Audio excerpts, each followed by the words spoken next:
ჩვენ ყველანი ალბათ და შევთანხმდეთ ამაზე, ყველა მთელი საზოგადოება და ყველა ვხედავთ იმას, რომ ჩვენი ქვეყნის სუვერენიტეტი უფრო ძლიერდება, ჩვენი ქვეყნის კანონმდებლობა არის დემოკრატიული და ყოველწლიურად უფრო და უფრო მეტ დემოკრატიულ განვითარებას ღებულობს ჩვენი სახელმწიფო. რას გულისხმობთ დემოკრატიული? ფაქტობრივად ევროკავშირის ქვეყნებთან აღარც შეხვედრები იმართება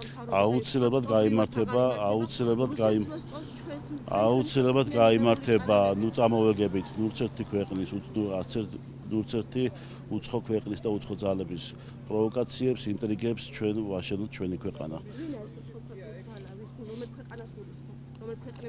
საქართველოს გარდა შეიძლება ყველა იყოს უცხო ქვეყანა.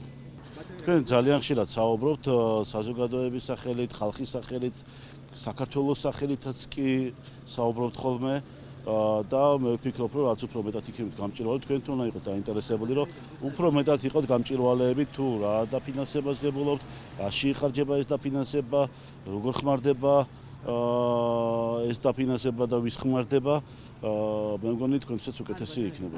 ესენი ნათლად არის და სახელმწიფო დაგვიწერია ისა შავი თეთრზე, როგორც თქვიან, რომ ეკრძალება მაუწყებელს ნებისმიერი შიგა, ანუ საქართველოში ან საზღვაო ქვეყნის გარეთ ნებისმიერი გრანტის და დაფინანსების მიღება.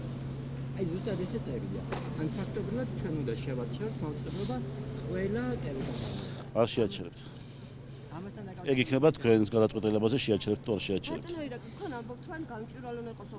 ბოლო 1 წლის განმავლობაში უკვე აღარც მიგვეწვდება ხელი ჩვენ დეკლარაციებზე. აღარ გვაქვს დეკემბერში შევავს დეკლარაცია ბოლოს და მე როგორც ვიცი არის გამოქვეყნებული. ბოდიშით ვიღაც შემოდივარ ბედში, იმიტომ რომ მე ესე ვიცი რომ გამოქვეყნებულია.